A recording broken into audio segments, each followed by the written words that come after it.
Moral, o amigo Moral. E eu vou dar uma pergunta. O maçom. Ele se declara maçom, ele diz que é maçom. O maçom, os livros que ele lê o livro bíblico. Eu não vou poder entrar na maçonaria agora, porque vocês já viram que a hora aqui na Bahia corre mais rápido que no Rio de Janeiro, né?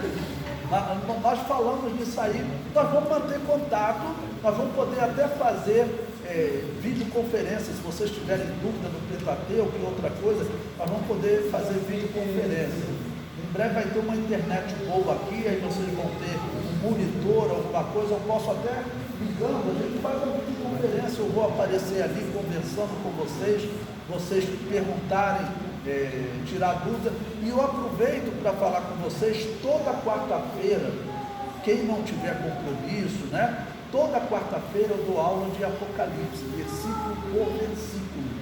Olha, tem sido um estudo muito importante para todo mundo que está participando e até para mim, porque eu sempre estudei escatologia, escrevi diversos livros de escatologia, de forma temática, mas de forma exegética, versículo por versículo, eu queria fazer há muito tempo e consegui fazer agora, com essa pandemia, tendo que ficar em casa, né? Eu consegui fazer. Então, se quem quiser participar, eu coloco vocês num grupo.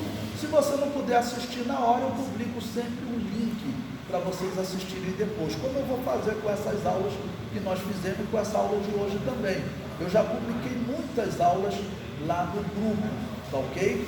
E também eu criei hoje, né, mostrei para o pastor Nessi, um canal no YouTube para vocês, onde eu vou, aí depois todas essas aulas vão tentar gravar e colocar ali. E depois também eu explico para vocês, se vocês quiserem gravar uma mensagem evangelística para botar no YouTube, as pessoas estão toda hora entrando no YouTube, você está evangelizando. Ora a Deus, pega um texto, dobra de joelho, grava uma mensagem evangelística de 2 minutos. As pessoas veem isso no mundo todo. E uma vez pediram para eu gravar uma mensagem de uma aula que eu ia dar, eu gravei a mensagem, aí passaram lá no grupo da igreja, irmãos, algumas horas depois o irmão falou que recebeu de uma pessoa lá do Ceará, um parente dela, olha a mensagem que eu recebi aqui, falando sobre escatologia, que legal. Aí, um aluno aqui do Rio de Janeiro já recebeu de alguém que tinha recebido no Ceará. Então esse canal é bom para vocês, até para vocês evangelizarem. Pois bem, então o anticristo, ele firmará um concerto com muitos por uma semana. Esses concertos, irmãos, tudo indica que eles estão sendo traçados. Se você entrar na internet e pesquisar acordos de paz de Israel, vocês vão encontrar um monte de acordos que estão sendo traçados com os árabes nos últimos anos. Isso é uma preparação para a manifestação do anticristo. Pois bem, aí prossegue, ainda no versículo 27. E na metade da semana para acessar o sacrifício e a oferta de manjares. Ou seja, a aliança é rompida com Israel. E sobre a asa das abominações virá o assolador, que é o anticristo. E isso até a consumação. E o que está determinado será derramado sobre o assolador. Então, esse livro de Daniel, ele nos dá assim uma grande dica sobre esse momento do fim, tá ok? Bom, agora, 1 Tessalonicenses capítulo 5, versículo 3, diz: pois que quando disserem a paz e segurança, então lhes sobrevirá repentina destruição, como as dores de parto, aquela que está grávida, e de modo nenhum escaparão. 1 Tessalonicenses 5,3, ele diz que Israel chegará num determinado momento e eles dirão: olha, a paz e segurança, nós não temos atentado terrorista, não temos mais inimigos, está tudo seguro. Quando se cumpre essa palavra do apóstolo Paulo? Se cumpre exatamente naquela primeira parte que Daniel falou. Ele vai fazer uma aliança com muitos por uma semana. Na metade da semana a aliança é rompida. Esses 3 anos e meio, não são 7 anos, então esses 3 anos e meio serão 3 anos e meio de paz. Se essa guerra lá da Ucrânia é uma preparação para o anticristo, algumas pessoas têm me perguntado, aquilo ali vai estourar na Terceira Guerra Mundial? Certamente não. Se ela é uma preparação para o anticristo, ela não estoura na Terceira Guerra Mundial, porque a Terceira Guerra Mundial, ela acontece no fim da Grande Tribulação. Ela é chamada de Batalha do Armagedon. Ela é a Terceira Guerra Mundial, ok? Então, se essa guerra é uma preparação para o anticristo, o que vai acontecer? Veja que eu estou falando se, né? O que vai acontecer? Aparecerá um homem, que provavelmente é o anticristo, propondo um acordo de paz, até pela situação que o mundo ainda está vivendo, se recuperando de uma pandemia, vai propor um acordo de paz que dura 7 anos, como falou o Daniel. Tá bom? E aí, essa guerra, o que acontece com ela? Ela é abafada, porque a guerra, sendo ela uma preparação para o anticristo, ela vai levar o mundo a uma crise ainda maior. Olha, o mercado, como as coisas estão caras, a coisa vai piorar, tá bom? E tem países lá inacreditavelmente entrando ao lado da Rússia, um país gigantesco, contra a Ucrânia pequenininha. A Chechênia entrou ao lado da Rússia. Bom, a China, ela que faz fronteira com a Rússia, nós percebemos que a China está apoiando a Rússia. Ou seja, a coisa realmente pode piorar, o mundo vai entrar num caos pior do que está hoje. Isso provavelmente é o princípio de dores, um período de sofrimento no mundo. Aí é quando o anticristo chega para fazer uma aliança conosco por uma semana. Isso, irmãos, eu acredito que está muito perto de acontecer. Quando vai acontecer, nós não sabemos, mas eu acredito que está muito perto, sim. Eu falo isso para vocês com propriedade, porque eu estudo escatologia desde 1984, quando eu me matriculei no seminário. E nós nunca tivemos um momento tão propício para a manifestação do anticristo, até por algumas questões que eu vou falar para vocês agora. Nós vimos que o anticristo ele vem do Império Romano, certo? Então, uma pergunta, de onde virá o anticristo? Uma pergunta e uma coisa interessante. A Ucrânia, ela fazia parte do Império Romano. Então, olha, Ucrânia, Inglaterra, França, vamos dizer, até Israel fazia parte do Império Romano, norte da África. Então tem que pensar no Império Romano, porque Daniel disse, né, o povo do príncipe que há de vir destruiria a cidade e o templo. O Brasil fazia parte do Império Romano? Sim, porque o Brasil foi colonizado por Portugal, que fazia parte do Império Romano, né? Os Estados Unidos fazia parte do Império Romano? Sim, os Estados Unidos foi colonizado pela Inglaterra, que fazia parte do Império Romano. Você não vai contar aí a Rússia e a China, esses não faziam parte do Império Romano, ok? Mas esses países que eu estou falando, principalmente a Ucrânia, porque a Ucrânia, ela é um país que está acontecendo uma coisa bem especial, mas negativa, né? Especial em termos de sinal, mas uma coisa bem negativa. Observe, não sei se vocês já ouviram falar em judeu Akenazi. É até difícil de anotar, mas eu vou citar um versículo para vocês que vocês vão encontrar sobre esse judeu. Existe um livro escrito, inclusive publicado no Brasil, falando sobre os Akenazes. E o título desse livro é Arthur Koestler. O título é A 13ª Tribo e as Origens do Judaísmo Moderno. Isso está no material que eu mandei para vocês, ok?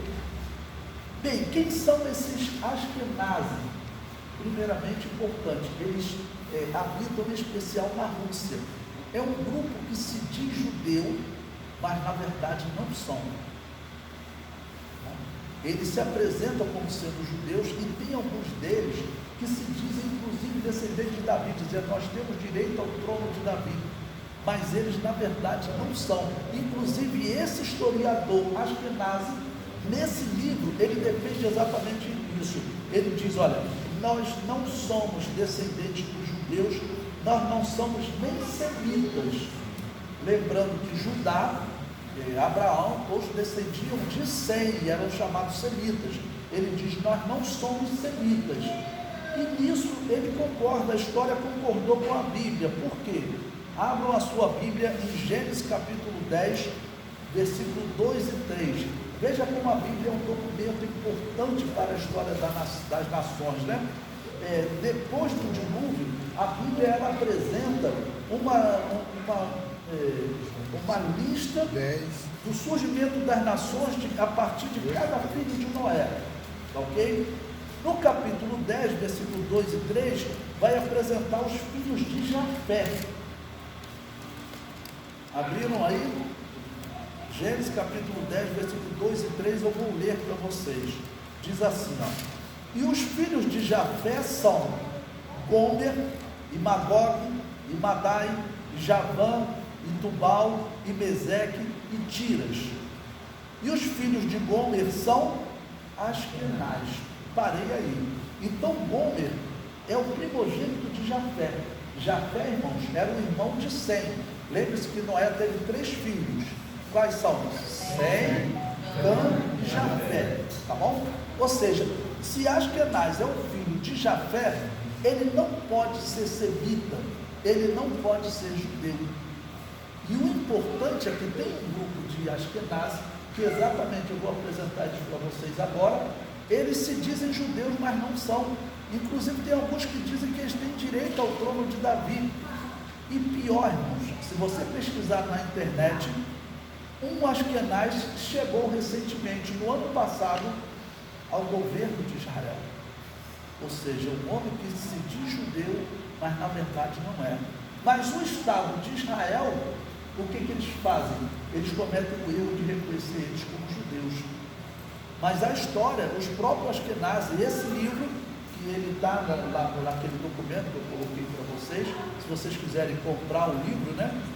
Esse livro ele diz que os Askenazes, esses habitantes da Ucrânia, eles não são de fato judeus, ok? E nessa tabela das nações, mostrando também que a Bíblia é um documento importantíssimo e confiável, mostra que realmente Askenaz não é descendente de Sem, ele é descendente de Jafé. E vocês viram que apareceram um nome ali interessante, Magog, né? Não viram? Vocês já ouviram esse nome Magog? Sabe algo sobre ele na profecia? Quem pode participar? Magog. Já ouviram falar em Gog e Magog? Aparece em Apocalipse 20 e principalmente aparece em Ezequiel 38 e 39. Se vocês quiserem anotar, mas está no PowerPoint. Porque Ezequiel diz que Magog, Meseque, Tubal, que Gomer, Magog, Meseque e Tubal são os inimigos de Israel nessa terceira guerra mundial, na batalha do Armagedon. Ok? E Gomer, que é esse inimigo citado por Ezequiel, um dos filhos dele é Askenaz. E como eu disse para vocês, se você pesquisar na internet, o atual presidente de Israel era um judeu Askenaz, ou seja, que se dizem judeus, mas não são. Em qual região então os Askenazes ocuparam, irmãos? Segundo a história, até daquele livro, ocuparam a região da Ucrânia. E, por exemplo, nesse material que eu publiquei para vocês, lá tem um site que fala sobre o atual presidente de Israel, que foi eleito no ano passado. Isaac Herzog é o nome dele. E lá diz, poderoso Askenazi. E quem é sua família? E a aliança, ele fez aliança com diversas pessoas. Esse homem, por exemplo, é um candidato também. Ele nasceu na Ucrânia. Eu vou falar agora sobre essa religião. Existe uma religião judaica que nasceu na Ucrânia. Se falasse para vocês, o anticristo, ele viria de qual religião? Provavelmente do espiritismo, né? Provavelmente do espiritismo. Okay? E nasceu lá na Ucrânia um tipo de espiritismo que eles chamam de Hassidismo. Hassidismo com H. O nome está exatamente lá no material que eu coloquei para vocês. Bom, como nasceu esse Hassidismo? Foi o seguinte, próximo do ano 1800, ou seja, cerca de 200 anos, um homem chamado Baal Shem Tov. O nome dele já é estranho, né? Baal Shem Tov, sendo que Baal, essa palavra em hebraico, como que ela se traduz? Ela se traduz como Senhor. princípio, né? Baal se traduz como Senhor. É um sinônimo de Adonai, ok? Mas os cananeus usavam mais Baal, ok? Como Senhor. E esse homem chamado Baal Shem Tov, o que ele disse? Ele é considerado o fundador dessa religião judaica, dessa corrente judaica chamada Hassidismo. Ele falou o seguinte: olha, como que você aprendeu tanto a lei? Ele dizia: um espírito de um sábio do passado, de um profeta do passado, lá dos dias de Salomão, ele me ensinou todas essas coisas.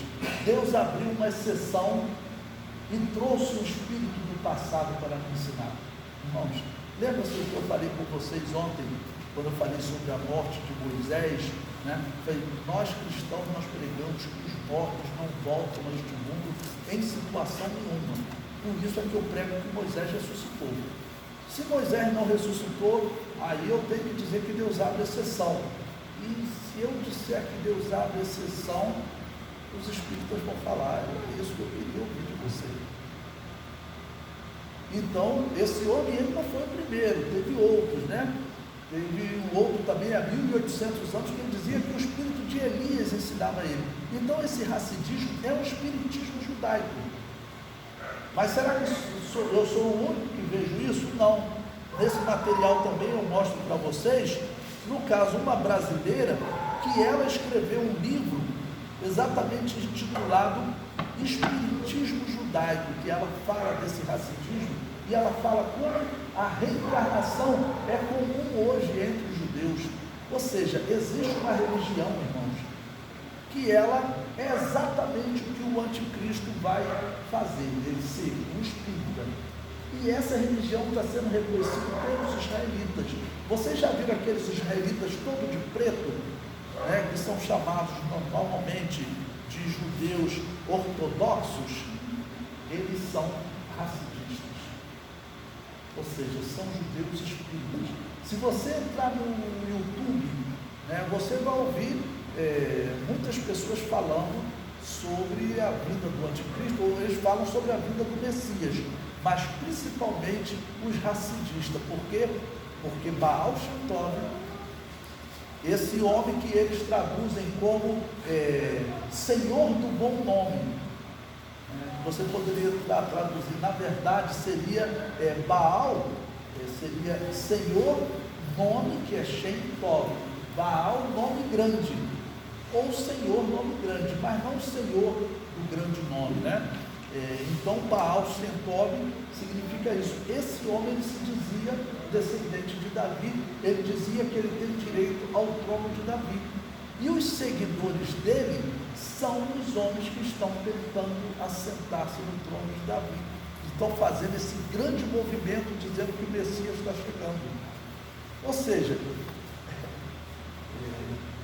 estudando, eu dou aula de história de Israel, né? Então, estudando a história de Israel, eu nunca vi um momento tão propício em que o mundo esteja tão preparado para a manifestação do anticristo.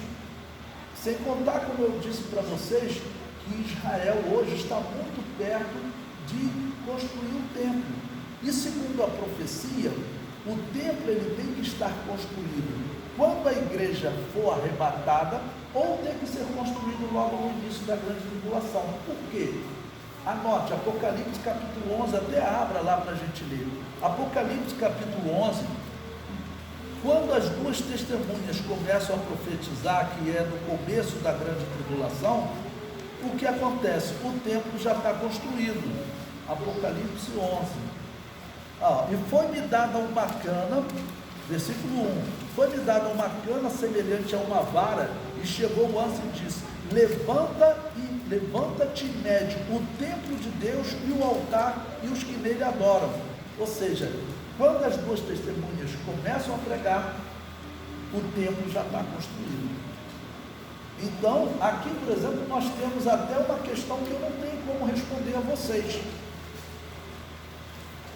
Eu não tenho como garantir se o templo será construído logo no início da grande tribulação, ou se o templo tem que ser construído para a igreja ser arrebatada. Porque esse versículo, nesse texto, não deixa claro. Deixa claro que no início da grande tribulação, quando as duas testemunhas começam a profetizar, é dada uma ordem para medir, ou seja, para proteger o tempo. Então tem alguns intérpretes que acham que o tempo tem que iniciar. E como eu disse para vocês, em dezembro de 2020, teve uma autoridade de Israel aqui no Brasil e ele falou: vocês nem imaginam como nós estamos perto de construir o templo.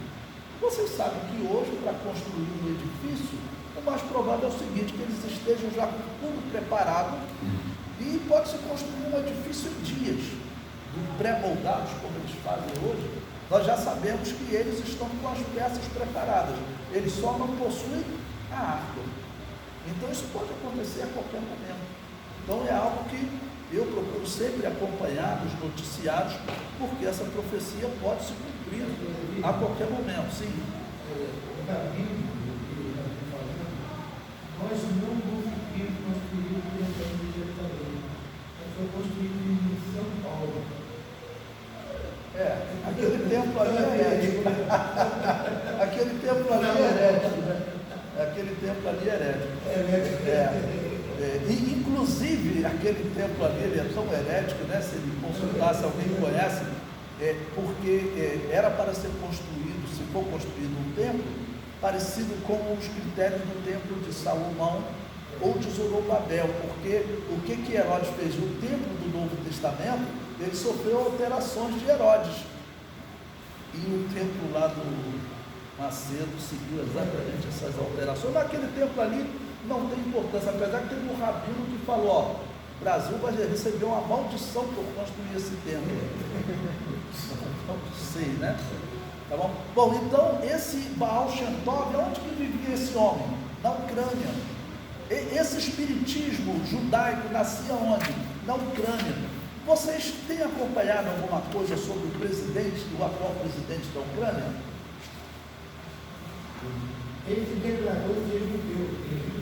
Ele se declarou judeu. O que ele falou? Né? Ele se declarou judeu, tá bom? E ele hoje é o homem que mais aparece na televisão no mundo. Eu tenho evitado ver Rede Globo, porque eu chamo que é a instituição de rede prévia de televisão, ok? Mas quando eu busco algum noticiário, por exemplo, na CNN, tudo, você vê esse homem discursando na ONU, sendo aplaudido de pé, discursando na França, na Inglaterra, nos Estados Unidos, ele discursou, foi aplaudido de pé, e ele propôs, sabe o quê? O que ele chamou de uma nova aliança internacional. Pode procurar isso, inclusive vocês vão encontrar isso nesse material que eu coloquei lá para vocês. Ele propôs uma nova aliança internacional. Então, olha, você tem um homem chamado Baal Shem Tov, que dizia que aprendia com o espírito de um profeta do passado, o profeta Aías, lá dos dias de Salomão, ok? Aonde nasceu essa religião? Ela nasceu exatamente na Ucrânia, aonde vivem esse Ashkenazi, os judeus aqueles que se dizem judeus, mas não são, na Ucrânia. Um judeu desse, um pseudo-judeu desse, assumiu o governo de Israel. E hoje um judeu lá da Ucrânia é o homem mais aplaudido de pé no mundo. Não são coisas muito suspeitas? Mas vamos falar ainda sobre as doutrinas que pregava esse Baal Shem Tov. Ele pregava uma doutrina, não precisa anotar que isso está no material didático para vocês, tá bom? Uma doutrina que eles chamavam de Devekut. O que é isso? União mística. Preste atenção nessa doutrina do Hassidismo e veja se não é o que a Bíblia profetiza sobre o anticristo. Ele afirma que uma pessoa consegue espiritualmente se unir a Deus, chegando a um estado elevadíssimo. O homem alcança o estado de semidivino, podendo ser reverenciado pelos outros homens. Não é exatamente o que o anticristo vai fazer. A Bíblia diz que ele vai assentar-se no templo de Deus, querendo parecer Deus. Então você tem uma religião espírita judaica, recebida entre os judeus como uma religião válida, por pseudo-judeus, mas reconhecido pelos judeus como sendo judeu. Tanto que tem um Ashkenazi hoje no governo de Israel. Olha como são significativas essas coisas. Então, olhando para essas coisas, eu vejo até um cumprimento, né, do texto que nós falamos com vocês de Hebreus. A igreja vai conseguir perceber as coisas acontecendo como sendo coisas preparando o mundo para o anticristo. Bom, eles também pregam que por fim todos serão salvos, que todos são predestinados à salvação. Não acredite, Baal Shem Tov era calvinista. Isso é verdade, né? E ele acreditava no determinismo, né, de Deus, do Deus dele. O que significa o determinismo de Deus? É a predestinação de Calvino. Significa que Deus determina todas as coisas. Vocês estão aqui porque Deus determinou. O ateu é ateu porque Deus determinou. Baal Shem Tov acreditava que os espíritos do passado podiam ensinar porque Deus determinou. Por isso que eu digo, ele era calvinista. E esse calvinismo, como eu disse para vocês, era uma doutrina pagã. Todos os povos pagãos acreditavam nisso, no determinismo dos deuses, que Deus determina a vitória na guerra ou a derrota na guerra, tá bom? Essa era uma doutrina pagã, ok? Agora, olha que interessante, eu também não preciso anotar o nome, até porque é complicado. Um racidista chamado Menahem Mendel Schneerson, ele apresentou-se como Messias, ou seja, já teve um racidista que apresentou-se como Messias, só que ele foi rejeitado, né? Naquela oportunidade ele foi rejeitado, e ele se apresenta como descendente, né, de Baal Shem Tov e tal. Ele morreu no dia 12 de junho de 1994, mas sua morte não encerrou as esperanças dos racidistas de que ele seja o Messias. Por quê? Porque teve um homem, irmão, chamado Maimônides, que foi um dos maiores autores daquela obra que eu falei para vocês, que me fugiu a memória agora. Qual foi a obra que eu falei que os judeus seguem? O Talmud. Vocês perderam o ponto. Não lembrou? O professor perdeu. O nome é complicado. Você quer falar o nome? É complicado. Então, ele é um dos maiores comentaristas do Talmud. E Maimônides, ele não descrevia o Messias como esse ser que nós sabemos que Jesus é, que não vai gerar filhos aqui na terra. Maimônides dizia que o Messias seria um homem que geraria filhos e que os seus filhos, o Messias geraria filhos que reinariam depois dele, que o Messias morreria, né, e os seus filhos continuariam reinando. Então, por isso que eles estão falando, olha, não, daqui a pouco vai aparecer um filho de Menahem e ele é o Messias. Você encontra vídeos no YouTube de rabino falando assim, o Messias já está em Israel. O mais provável é que vai se apresentar um racidista, ok? E que Israel vai recebê-lo como Messias.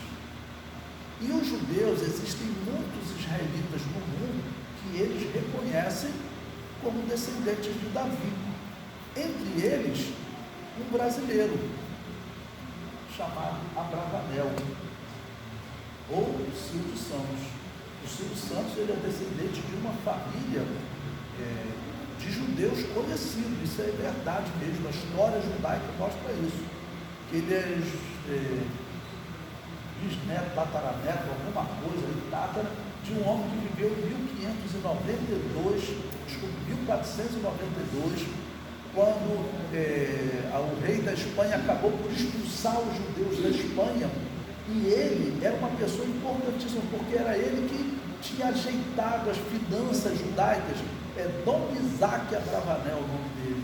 Aí o rei chegou para ele, eu vou ter que expulsar os seus parentes, porque o Papa deu essa ordem, mas você é especial, você pode ficar. Aí a honra dele cresceu entre os judeus, porque ele falou, olha, se o meu povo é expulso, eu saio só com a roupa do corpo, mas eu vou com o meu povo. Então os judeus, e ele e antepassados dele, né, se diziam descendente, apresentado uma lista de descendentes de Davi, e os judeus reconhecem ele como descendente de Davi, ou seja, o Silvio Santos, ele, segundo os judeus, ele tem direito ao trono de Davi. Ele está querendo um neto, parece que aquele jogador de futebol, que casou com a filha dele, Alexandre Pato, né? Você pode ver que você encontra vídeo no YouTube, ele cobrando ao Alexandre Pato Neto. Porque todo homem que é descendente de Davi, ele quer um descendente homem para poder apresentar, tendo direito ao trono. E se a família Abravanel é reconhecida pelos judeus, ele certamente tem isso em mente. Poucas pessoas sabem, mas no YouTube também você encontra, se você pesquisar Silvio Santos falando sobre Dom Isaac Abravanel, ele conta a história desse seu antepassado. Claro, ele sabe que ele é, pelo menos dizem, né, que ele é descendente de Davi. Ok? Mas ele não é um judeu ortodoxo, Não, ele não é, pelo menos aparentemente não. Ok? Isso. Agora, depois eu coloquei no material didático para vocês, está aqui a capa do livro, olha, que fala, o título do livro é exatamente Espiritismo Judaico, falando sobre o racidismo, escrito por uma judia. Eu comprei esse livro, né? É uma coisa horrível, mas tem que ler, que dou aula de história de Israel. Essa mulher, Andrea Kugel, exatamente, ela fala, ela é espantada como o espiritismo é comum hoje entre os judeus. Ou seja, hoje os judeus, eles estão preparados para receber o anticristo. E o espiritismo deles é um espiritismo que se destaca, né? Eu ia falar especial de novo, ao falar um espiritismo que se destaca por ele acreditar que o homem pode se tornar semi-divino, e chegando a um estado até de ser reverenciado, ou seja, adorado pelos outros. É o que a Bíblia diz que o anticristo vai fazer. Então, existe a hipótese de que o anticristo surja dessa corrente judaica chamada racidismo Ashkenazi. E como eu disse para vocês, você pode pesquisar na internet, está no material didático o nome do atual presidente de Israel, ele é um Ashkenazi. E certamente é um racidista, ainda não vi notícia dele sobre isso, ok?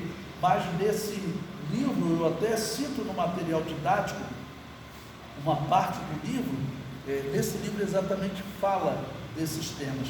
Agora, observe que interessante, eu já falei para vocês que as 7 cartas, 7 igrejas do Apocalipse, elas representam eras, né?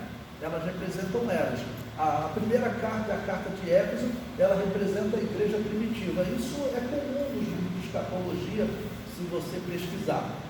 A segunda carta, a carta de Esmirna, isso é importante, novamente vai envolver o racidismo. Olha só, a segunda carta, a carta de Esmirna, todos interpretam que é a igreja perseguida do ano 90, o ano 100 da era cristã, até que Constantino acabou com a perseguição, no ano 312, ok? A terceira carta, a carta de Pérgamo, é a igreja corrompida pelo Império Romano. A quarta carta, a carta Tiatira, é a igreja da Igreja Católica já dominando o mundo, até porque tinha uma falsa profetisa Jezabel lá, que a Jezabel é uma representante da religião dos Sidônios. Quando nós estudamos religião antiga, os Sidônios eram grandes representantes da religião de Babel, por isso ali se formou a Babilônia apocalíptica na Igreja Católica. A quinta carta é a igreja de Sardes, que é a igreja da Reforma. A importante para nós, a sexta carta, segundo os intérpretes, é o que eu entendo também, a carta de Filadélfia, ela ocorre quando? Ela ocorre no século 18 e 19, tá bom? E o racidismo surgiu exatamente quando? Nessa época, né? Agora presta atenção no que o Apocalipse profetiza lá na igreja de Filadélfia, Apocalipse capítulo 3, versículo 9. Ouçam primeiro, depois vocês anotam. Apocalipse 3, 9, olha. Eis que eu farei aos da sinagoga de Satanás. Então o Apocalipse profetiza que nessa época da igreja de Filadélfia vai surgir um grupo de sinagogas, são judeus, né? Mas só que judeus ligados a Satanás, ou seja, o judaísmo espírita. Eis que eu farei aos da sinagoga de Satanás, aos que se dizem judeus e não são. Olha que interessante, o racidismo não surgiu entre um grupo que se diz judeus, mas não são, os Ashkenazi. Aos que se dizem judeus e não são, mas mentem. Eis que eu farei que venham e adorem prostrados a teus pés e saibam que eu te amo. Falando da igreja, Israel um dia vai reverenciar a igreja de todas as nações. Mas você vê nessa igreja de Filadélfia, exatamente surgiu um grupo que se diz judeus e não é, mas são da sinagoga de Satanás, ou seja, são espíritos. Então essa profecia, ela se cumpre perfeitamente nesse grupo chamado racidista. Pastor, então essas 7 cartas eu tinha em mente, né? Que João estava lá na igreja de Patmos e ele escreveu todas as cartas e enviou de uma vez. Não houve um período. Ele escreveu e enviou de uma vez. Mas o que ocorre? Nós acreditamos que aquelas igrejas existiam, tanto que algumas claramente são citadas no Novo Testamento. Éfeso, então, o apóstolo Paulo fez um cerco evangelístico lá, Laodiceia é citada, né? Então, essas igrejas existiam, sendo que Deus, ele deu ordem para que João escrevesse essas cartas, porque a situação que essas igrejas estavam vivendo simbolizavam a história da igreja, era da igreja, ok? Agora, vocês vão encontrar livros aí também de pessoas que não acreditam nisso, né? Agora, é interessante, eu disse para vocês que a carta de Esmina representava qual era, lembra? A era da perseguição, né? Ela riu ali, que ela falou assim, professor, quer que a gente lê de tudo, vai falando um monte de coisa, né? Mas é que quando a gente pergunta assim, 36 minutos.